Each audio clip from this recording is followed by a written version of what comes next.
Mari kita berdoa. Tuhan, Engkau Allah dan pemimpin hidup kami. Engkau yang menciptakan segala sesuatu, bumi, laut, bintang, dan segalanya isinya. Engkau menempatkan kami di bumi ini. Engkau memiliki rencana yang indah untuk kami. Karena itu Tuhan, kami tak putus-putusnya memuliakan nama-Mu, mengagungkan nama-Mu, melihat kebesaran dan kuasa-Mu. Kalau sebentar waktu ini Engkau berikan bagi kami, itu karena anugerah-Mu, sehingga kami boleh mendengar perkataan yang mulia, perkataan yang tak dapat dibantahkan. Karena itu tolonglah, supaya Roh-Mu yang kudus itu mengenyahkan dari pikiran kami, dari hati kami, yang menghalang-halangi firman ini masuk ke dalam jiwa kami. Karena itulah harta kami. Itulah yang akan menyembuhkan jiwa kami. Berkata-katalah dan tolonglah semua kami. Kami membutuhkan perkataan-Mu. Di dalam nama Kristus Yesus kami berdoa. Amin. Dipersilakan duduk. Ya, hari ini kita bersama-sama merenungkan dari kitab suci yang diambil pada bagian Roma pasal 1. Kita akan membaca ayat 18 sampai 26. Roma pasal 1 ayat 18 sampai 26.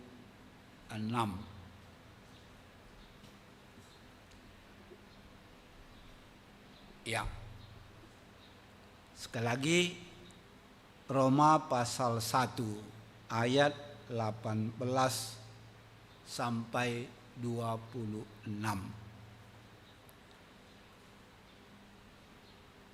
Ya. Baiklah, waktu yang sebentar ini kita mau mendengarkan bagaimana Roh Kudus berkata-kata di dalam hati kita maupun di dalam pikiran kita.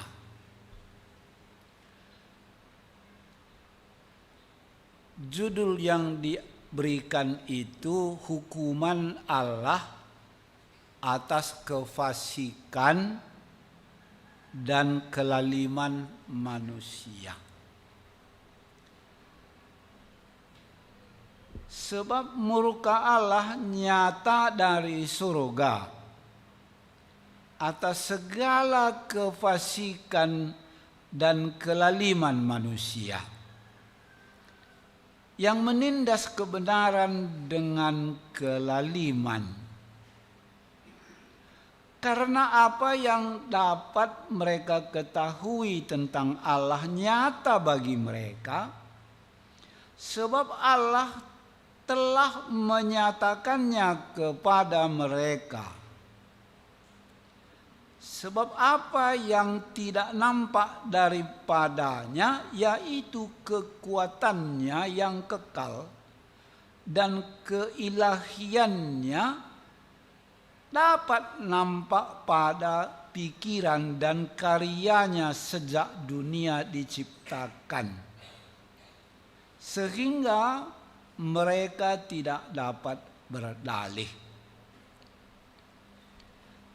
Sebab sekalipun mereka mengenal Allah, mereka tidak memuliakan Dia sebagai Allah atau mengucap syukur kepadanya. Sebaliknya, pikiran mereka menjadi sia-sia dan hati mereka yang bodoh menjadi gelap. Mereka berbuat seolah-olah mereka penuh hikmat, tetapi mereka telah menjadi bodoh. Mereka menggantikan kemuliaan Allah yang tidak fana dengan gambaran yang mirip dengan manusia yang fana, burung-burung, binatang-binatang yang berkaki 4 atau binatang-binatang yang menjalar. Karena itu Allah menyerahkan mereka kepada keinginan hati mereka akan kecemaran, sehingga mereka saling mencemarkan tubuh mereka. Sebab mereka menggantikan kebenaran Allah dengan dusta dan memuja dan menyembah makhluk dengan melupakan penciptanya yang harus dipuji selama-lamanya. Amin. Karena itu Allah menyerahkan mereka kepada hawa nafsu yang memalukan, sebab istri-istri mereka menggantikan persetubuhan yang wajar dengan yang tak wajar. Ya. Jadi kita diberikan cermin. Iya. Cermin kehidupan, bukan cermin yang di kaca. Cermin kehidupan itu disebutkan mereka. Iya. Mereka. Kalau dibilang kamu, orang langsung pingsan. Tapi diberikan kata mereka. Kenapa disebutkan mereka? Ya karena tata cara berbicara itu jangan sekali-kali kita menyalahkan orang yang belum pasti. Walaupun sudah pasti, jangan kita katakan kamu itu kurang ajar. Itu etika berbicara. Tahu etika berbicara? Kita kan biasa. Biasanya seperti apa?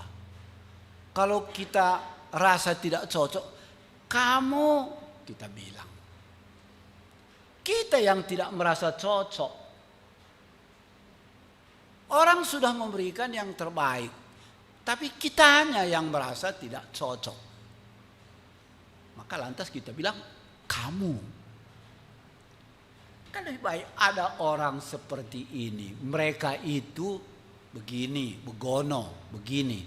Itu cara berbicara yang beretika. Makanya tidak sedikit suami berantem dengan istri waktu dia saat teduh. Karena si suami bilang kamu begini. Si istri bilang kamu begini. Nggak ada etikanya. Itu nggak beretika saat teduh. Adapun kita rasa tidak cocok pasangan kita itu, kita harus menyebutkan mereka itu begini. Iya gitu.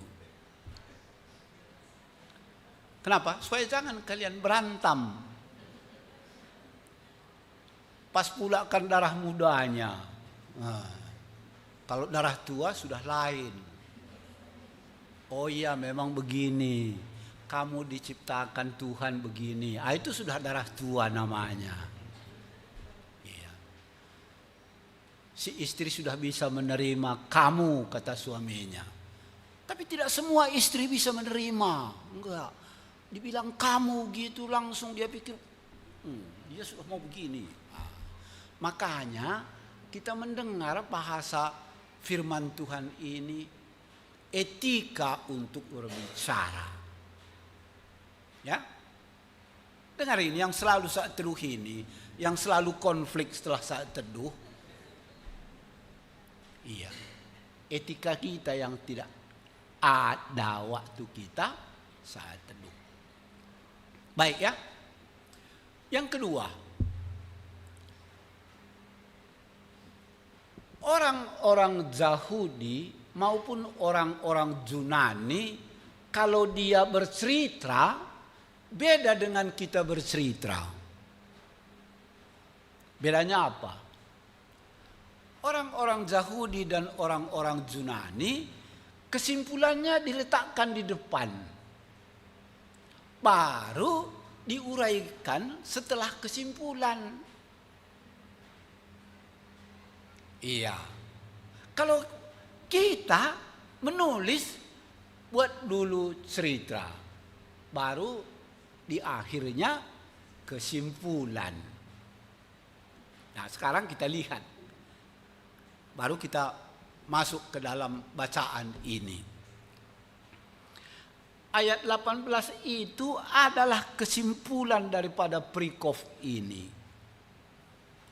Itu kesimpulannya apa kesimpulannya? Saya baca.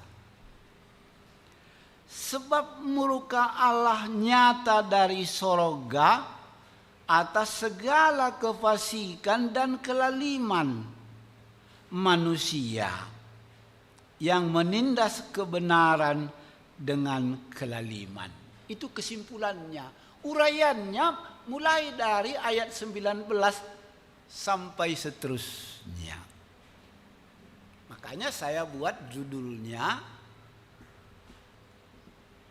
mengapa muncul hati yang perih? Tahu perih? Luka kena cuka. Gimana rasanya kalau luka kena cuka? Hah? Perih. Iya. Perih tidak menyembuhkan pula. Tapi ada luka yang perih, misalnya kalau kena alkohol. Dia perih, tapi menyembuhkan. Ini luka tidak menyembuhkan. Nah, Tuhan Yesus dengan Roh Kudus itu mau menyembuhkan luka yang perih. Iya. Makanya bagi siapa yang luka hatinya, perlu ini obatnya. Ini obatnya. Obat ini manjur. Kalau dioleskan di lukanya. Kalau disimpan di kantong celana ya enggak juga. Apalagi disimpan di dalam lidah. Ngoceh saja dia tapi enggak pernah dipakai. Enggak sembuh-sembuh. Siapa yang dimurkai ini? Yang pertama. Ya. Ayat 19 sampai 20. Itu yang dimurkai bagian yang pertama. Kita baca lagi gitu ya.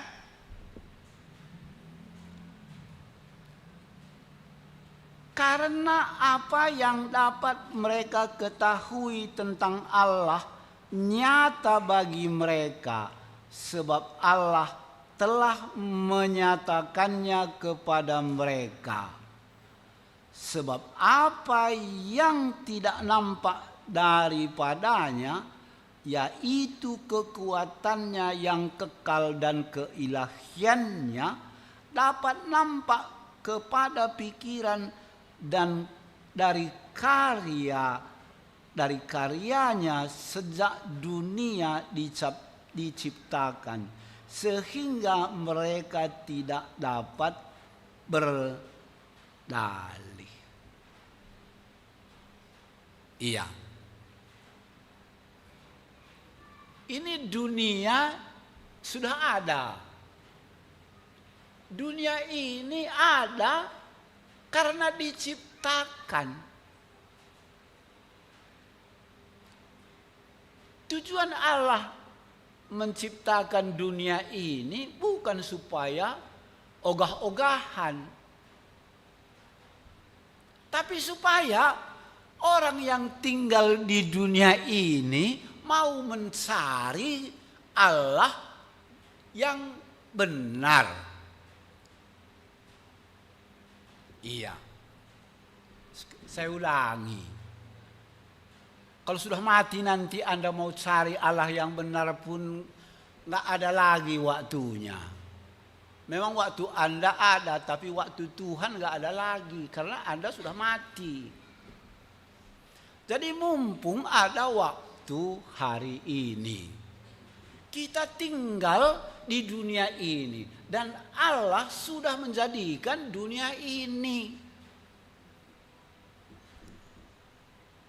Dunia ini dijadikan Allah dengan dikatakannya tadi kekuatannya yang kekal dan keilahiannya.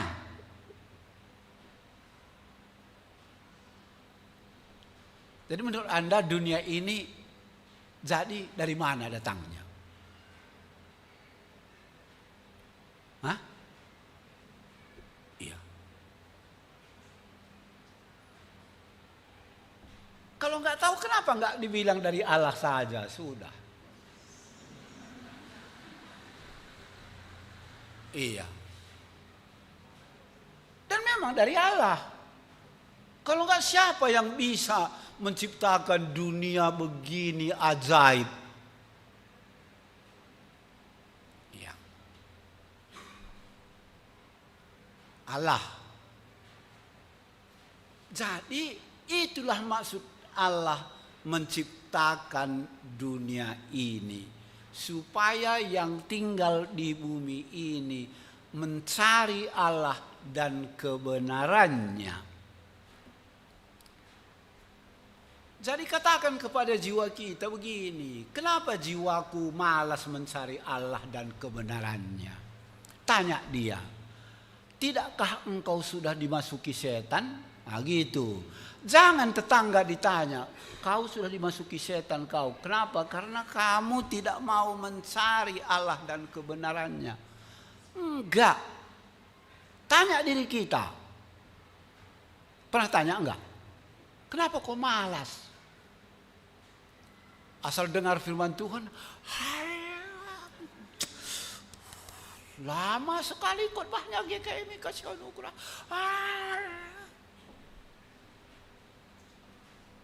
Tanya dia, kenapa jiwaku menolak? Padahal Tuhan, ya. Percaya enggak? Hah? Iya. Apa artinya percaya? Bingung pula kita, percaya dibilang, percaya. Apa artinya percaya itu? Hah? Percaya Allah itu tidak kita lihat, tapi dia berbuat. Apa buktinya bahwa matahari Allah yang buat?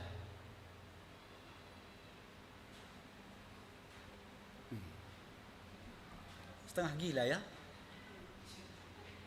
Dibuktikan.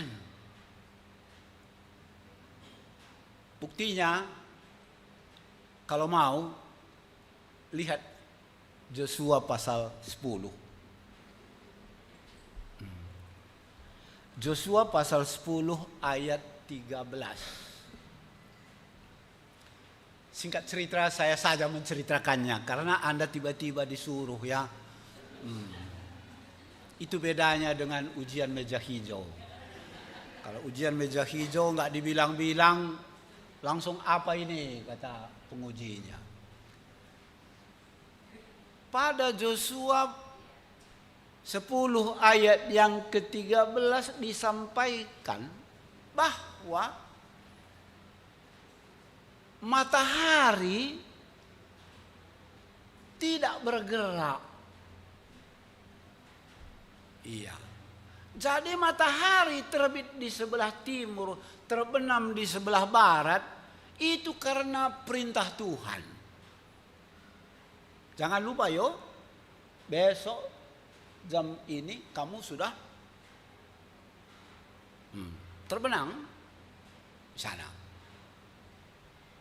Besok. Makanya kalau kita melihat matahari terbit itu karena diperintahkan oleh Tuhan. Bayangkan matahari saja tunduk. Anda dibanding dengan kekuatan matahari apa Anda? Kenapa Anda tidak tunduk di bawah perintah Tuhan? Bagaimana matahari tidak bergerak? Iya, dalam ilmu bintang maka bukan matahari yang mengelilingi bumi, tapi bumi yang mengelilingi matahari. Jadi bumi ini ada sumbunya, ada tusuk-tusuknya itu dari Tuhan. Tuhan memutar bumi, maka kita kalau diputar, maka kita menjauh dari matahari, maka kita katakan sudah sore. Tapi pada saat Joshua berperang, Joshua berdoa, maka Tuhan mengambil alih situasi peperangan. Dan Tuhan membuat sumbu bumi ini melambat. Berapa lambat? 3 kali 12 jam. Iya, makanya dikatakan, bukankah itu tertulis dalam kitab kejujuran? Entah dimanapun itu tertulis, tapi itu sudah tertulis. Maksudnya kenapa dia tertulis? Supaya semua manusia yang hidup belajar menghormati Tuhan. Karena Tuhan sanggup membuat matahari tidak bergerak. Tuhan seperti apakah Tuhan itu sehingga matahari pun taat kepadanya. Nah, itu matahari. Ketika Yesus disalib pada siang hari, Tuhan memerintahkan gelap. Tuhan memerintahkan gelap. Dari jam 12 siang sampai jam 3 sore. Gelap. Itu menunjukkan kepada kita yang masih hidup di bumi ini betapa besarnya kekuatannya dan sifat keilahiannya. Itu yang dikatakannya di sini tadi pada ayat yang ke-20.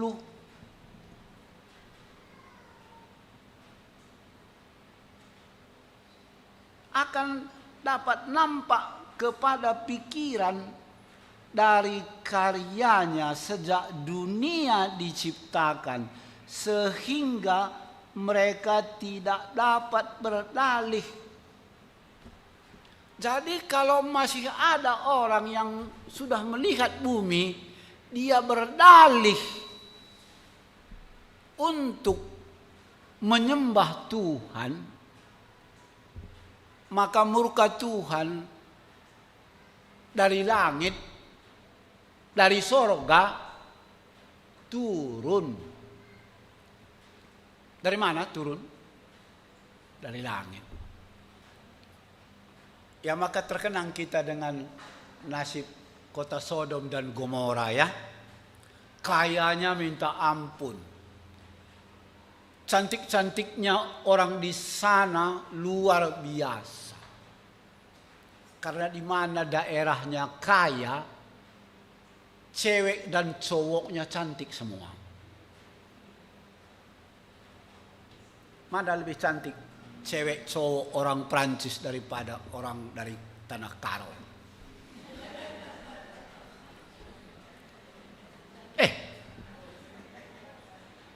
Tapi coba bawa nanti anak-anak dari Prancis, lahir di Prancis, bawa ke Kabanjahe, pasti jadi jelek. Karena miskin, tidak cukup gizi. Makanya nampaklah tulang Tuhan sudah menciptakan supaya manusia yang melihat bumi ini sujud menyembah. Tapi Sodom dan Gomora bukan menyembah Tuhan.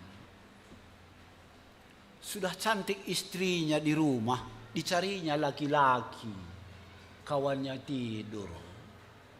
Sudah cantik suaminya ganteng, Sodom ganteng. Tapi istrinya memilih cari perempuan-perempuan kawannya tidur. Sodom. Kenapa sampai begitu? Karena fakta sudah ditunjukkan Tuhan, tapi mereka tidak mau menuruti. Iya, maka turunlah api belerang dari atas. Biasanya api belerang itu di bawah, karena bedanya terlalu tinggi, maka dia di bawah. Tapi kok api belerang yang satu ini dari atas turun? Maka dibilang itulah tanah terkutuk. Tanah mereka itu terkutuk. Bukan tanahnya yang terkutuk, orangnya di situ terkutuk. Tidak mau dia menyembah Tuhan yang benar.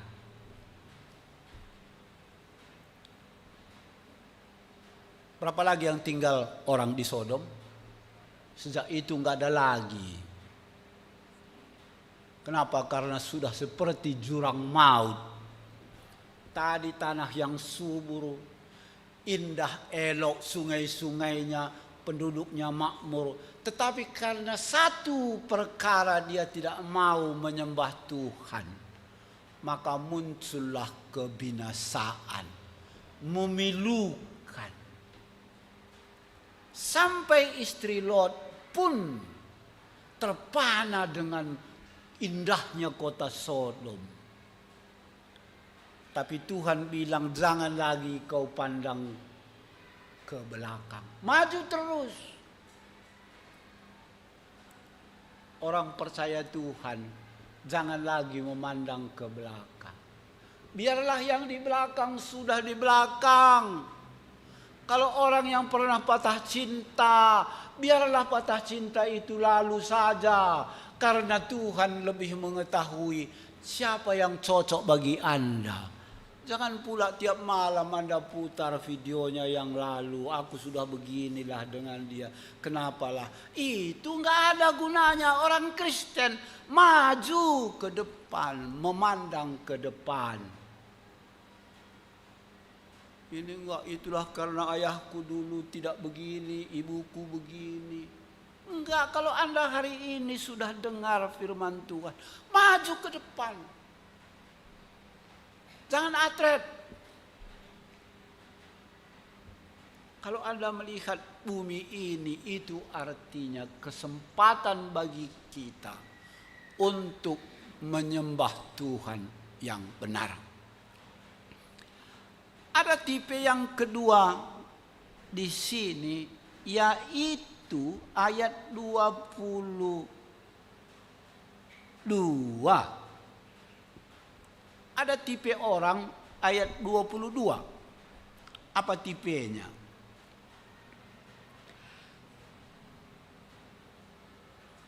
Mereka berbuat seolah-olah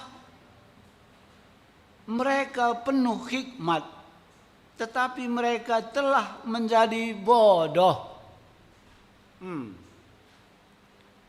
Apa artinya hikmat? Hikmat itu ilmu pengetahuan.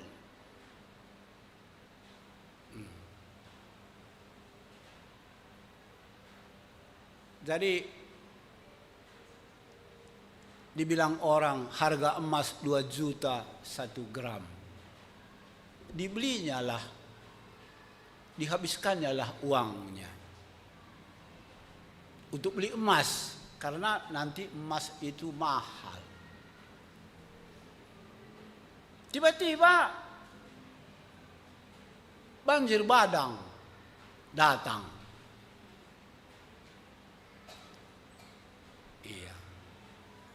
Rumahnya di tepi sungai. Maka emasnya cuman ada. Kayu dari perahu dari kayu dia nggak punya. Emas itu tidak selamanya berguna, tergantung di mana posisi kita. Kalau di tengah laut nggak ada gunanya emas. Yang berguna ialah tongkang, kayu. Kalau Anda bawa emas ke tengah laut itu namanya bodoh. Berhikmat. Mereka berpura-pura punya hikmat, tapi sesungguhnya bodoh. Iya. Siapa bilang rendang ayam enak? Tunjuk tangan. Oh, semua nggak suka rupanya rendang ayam ya.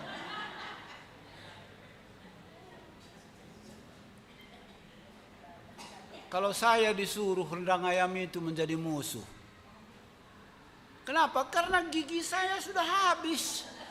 Ngunyahnya pun saya sudah setengah mati.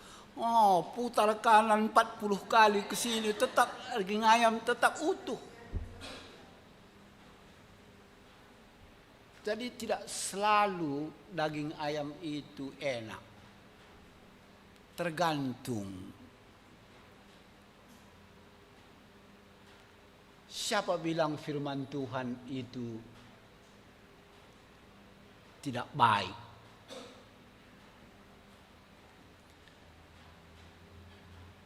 Tidak sedikit orang menjadi gila karena dilanda oleh dunia ini. Apa yang melanda orang hari ini?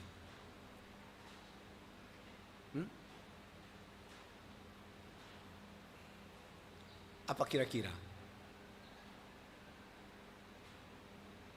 Iya. Dari segi musik, di Tanah Karo itu hampir orang tidak lagi mau kerja. Kenapa? Panasnya minta ampun. Jadi menunggu panasnya turun, dipasanglah ini. Nah. Apa di situ? Kangen saat aku ngenah, katanya. Nangis pula kita kan. Katanya, ini yang bikin orang nangis. Habis 2 jam di situ, nggak kerja. Dari jam 1 sampai jam 3. Perasaan luka, jam 4 sudah capek kerja karena perasaan luka. Jam 5 pulang.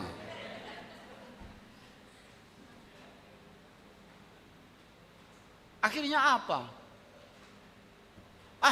Biarlah jagung itu dibiarkan saja situ. Nggak selalu kok begini. Besok pun putar lagi. Sadakenangan saat aku jadi. Kita pikir kita. Itu lagu. Lagu tinggal lagu. Perasaan itu yang hari ini habis dilanda khayalan. Jadi tidak sedikit anak sekolah hari ini tidak maju kuliahnya karena khayalan perasaan. Akhirnya sudah akhir semester 4,5 tahun dia masih tingkat 2. Tahun ke-6 dia harus tamat, tapi masih tingkat 3,5. Akhirnya DO. Iya. Jadi kalau orang yang tipe ayat 22 ini, janganlah kita buat seolah-olah penuh hikmat kalau kita tidak menyerahkan diri kepada Tuhan. Jangan. Anda pernah membendung air?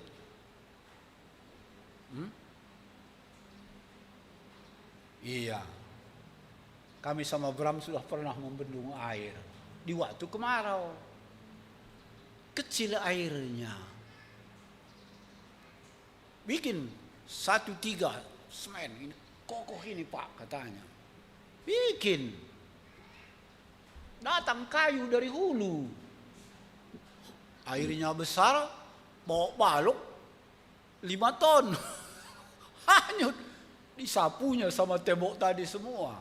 Penuh hikmat, seolah-olah penuh hikmat. Itulah hidup ini yang kadang-kadang kalau kita tidak bersandar kepada pimpinan Tuhan, kita akan kecewa. Itulah luka, perih hidup ini. Tipe ketiga.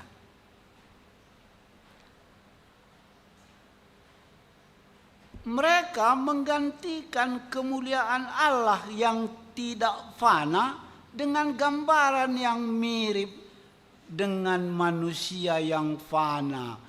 Burung-burung, binatang-binatang yang berkaki 4, atau binatang-binatang yang menjalar, menyembah berhala. Itu tipe yang ketiga yang dimurkai oleh Tuhan. Sekali lagi, orang yang menggantikan kemuliaan Allah. Orang menggantikan kemuliaan Allah. Siapa yang biasa itu? Pendeta. Dia khotbah supaya orang memuji dia. Orator. Bahaya. Kemuliaan itu apapun kita, tinggi sekolah kita, suami seorang istri yang bekerja di perusahaan asing, kita harus memuliakan Allah. Jangan lupa, karena di atas semua itu Allah lebih hebat daripada jabatan yang ada di bumi ini. Begitu Tuhan kasih cancer, ada satu orang kaya dulu di Medan ini, Pak Sitepu. Siapapun dia nggak takut, ditusuk nggak mempan. Cuman dibedil lagi yang nggak tahu saya. Kalau ditusuk dia sudah beberapa kali nggak mempan. Kaya. Asal dilihatnya cewek itu cantik, berapapun dibayarnya supaya dia menjadi istrinya. Makanya istrinya 7 sampai dia mati. Tapi satu kali dia batuk, dicek, nggak mau dia dicek di sini, dicek di Penang. Ada sedikit hitam-hitam di situ Pak katanya. Pastinya nggak tahu kita katanya. Setelah 1 minggu keluar hasilnya cancer. Bayangkan tadi gagah dari Medan pulang jadi nggak berani lagi dilihat orang. Karena semua yang ada di bumi ini tidak ada satupun yang kebal dengan Tuhan. Jangan kita menyombongkan diri.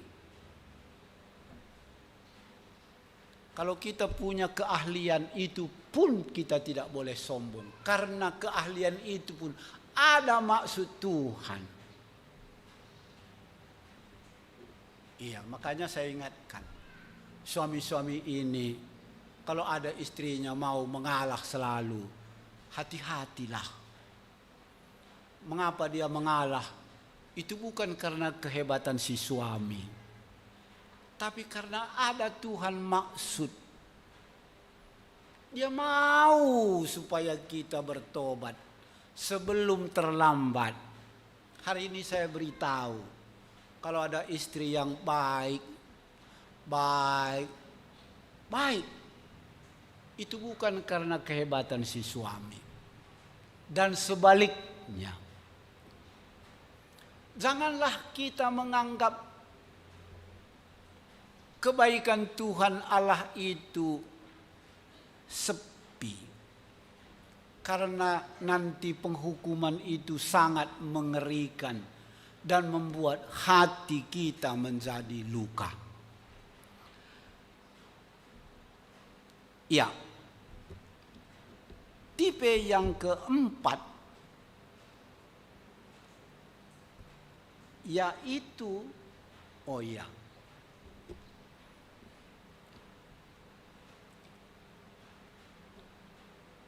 ayat 24 dan sampai ke 26 ini menceritakan bagaimana penghukuman karena tipe 1, 2, 3 itu kita tidak mau menghormati kemuliaan Tuhan. Maka muncullah hukuman. Kita ulangi, supaya jangan hukuman itu menimpa kita dan kita merasa luka. Siapa yang merasa luka hari ini? Selidiki. Apa yang diselidiki? Dosa tipe 1, 2, atau 3. Jangan kita terlena. Tuhan itu Allah yang baik. Dia mau berbicara terbuka. Makanya dia sebutkan yang tidak dia sukai.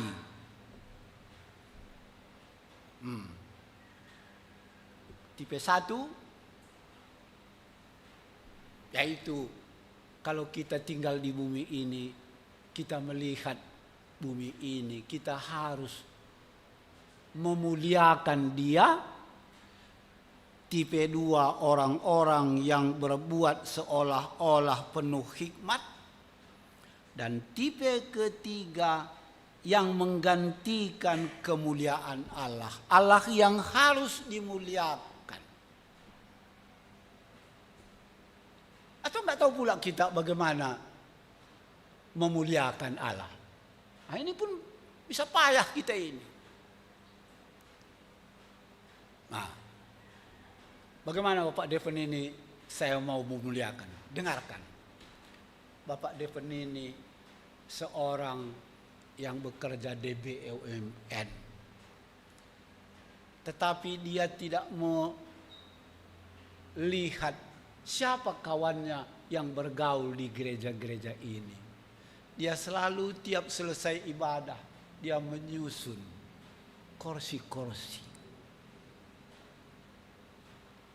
Luar biasa Bapak Deven ini rendah hati. Saya bukan mengumbang, tapi memang faktanya begitu. Artinya aku tertegun dengan apa yang dilakukannya. Tetapi aku sudah terlalu cepat lahir, sehingga aku sudah menjadi lebih tua dari dia. Tapi bagaimana dengan saudara? Pas waktunya saudara untuk melayani Tuhan hari ini. Jangan ditunggu-tunggu. Layanilah Tuhan.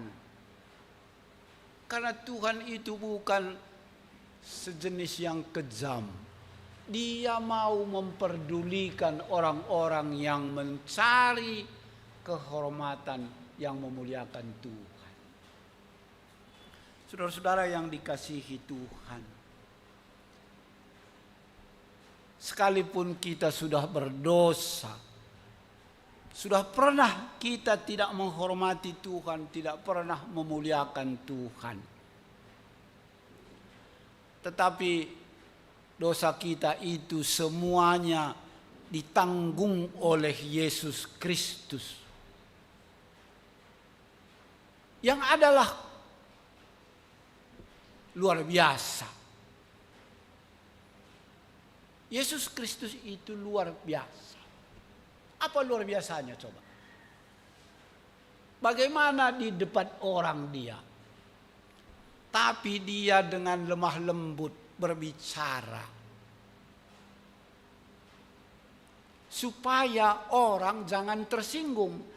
Tapi walaupun dia lemah lembut berbicara, tetap juga orang tersinggung. Itu salahnya bukan salah Tuhan, tapi salahnya orang itu. Ketika iblis mencoba dia, apa dia bilang? Nyahlah engkau. Bukankah itu tidak hebat?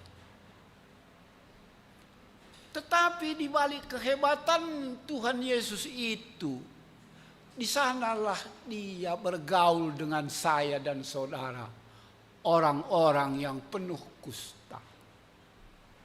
Dia mau datang ke rumah Sakeus, dia mau datang ke rumah saudara, dia mau datang ke tempat tidur saya untuk menegur saya, untuk menyapu saya.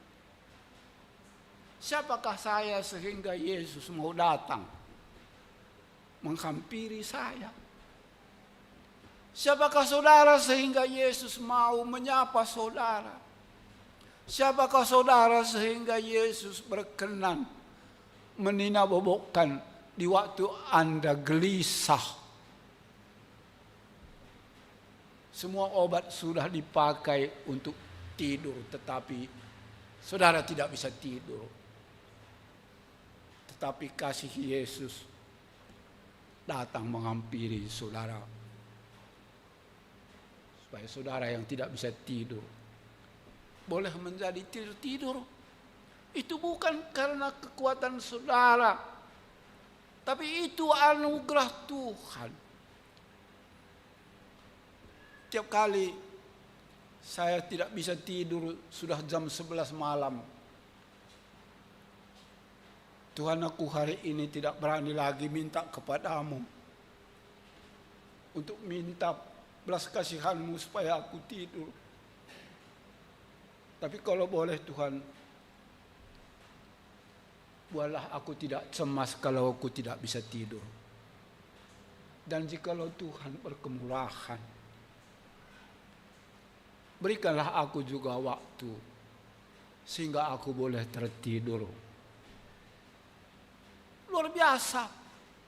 Aku bukan minta tidur, tapi Yesus datang menidurkanku. Dan aku tidak tahu sampai ayam berkokok mesti dibangunkan oleh istri saya. Kenapa kau ngorok tadi malam, katanya. Aku buka mata aku sudah 4:30. Aku duduk menatap kepada doaku tadi malam. Tadi malam aku gak bisa tidur. Tapi kok bisa aku tertidur? Semakin takut aku. Siapakah aku sehingga Tuhan berkenan mendatangi tempatku tidur? Sehingga aku menjadi takut, berpikir yang tidak-tidak. Jangan-jangan Tuhan hadir di sini melihat aku sedang berpikir yang tidak-tidak. Siapakah saudara sehingga Anda bisa tidur malam dengan lelap? Itu bukan karena kekuatan saudara. Tapi siapakah saudara sehingga Anda terlambat beribadah kepada Tuhan hari ini? Tidakkah itu menghina bagi Tuhan? Karena Anda sudah dinina-bobokkannya sepanjang malam. Seharusnya Anda sudah puas tidur. Tapi kenapa Anda terlambat datang untuk menyembah Tuhan? Aku ini hanya menjadi corong Tuhan, memperingatkan kemuliaan Tuhan itu besar dan keilahiannya itu luar biasa, kekuatannya yang dahsyat sampai memukul laut Teberau yang begitu luas menjadi kering. Tidak ada satu insinyur pun yang sanggup mengeringkan laut Teberau sampai hari ini. Kalau ada insinyur yang bisa mengeringkan laut Teberau, kurasa sudah lama dibuat orang jalan raya di atas laut Teberau. Baiklah, mari kita semuanya merenungkan kembali 3 dosa yang tidak disukai oleh Tuhan. Kalau memang ada di antara saudara memiliki hati yang perih, selidikilah, mungkinkah Tuhan tidak suka dengan cara kita beribadah kepadanya. Amin. Mari kita berdoa. Tuhan, Engkau hadir di tengah-tengah kami. Engkau mau menyapa semua kami yang mendengarkan cerita tentang bagaimana Engkau tidak berkenan bagi mereka. Tetapi inilah umat-Mu yang Engkau kasihi. Bahkan Engkau memandikan kami semua dengan darah-Mu yang kudus. Engkau tidak mempertahankan kemuliaan-Mu, tetapi datang menjumpai kami orang yang hina. Engkau yang mulia, Engkau membuat diri-Mu menjadi hina, supaya kehinaan kami boleh ditahirkan. Engkau yang kuat, kami yang lemah, tapi Engkau mau berkenan hadir, menolong kami yang sering diperbudak oleh hawa nafsu kami.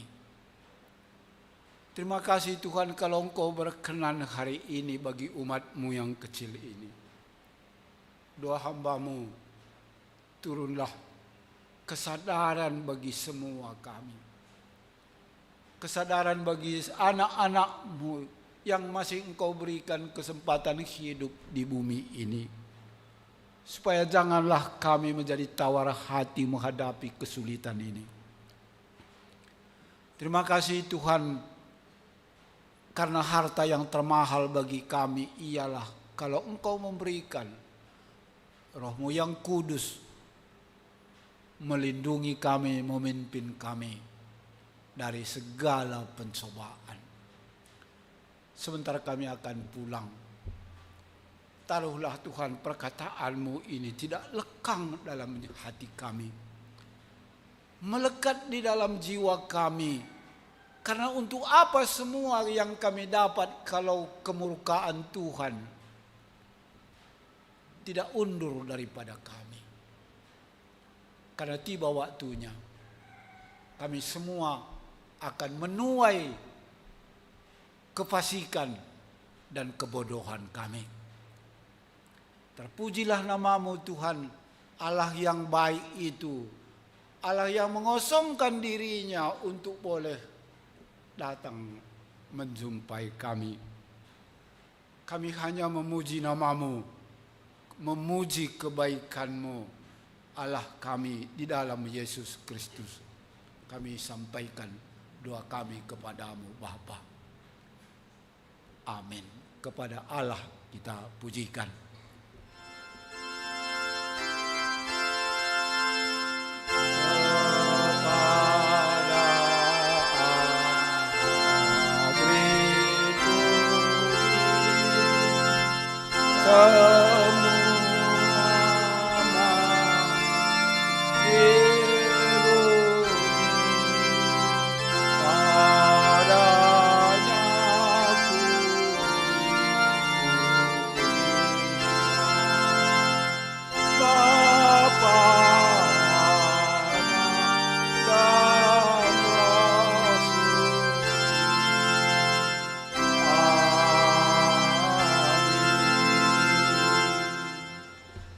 Selamat hari Minggu.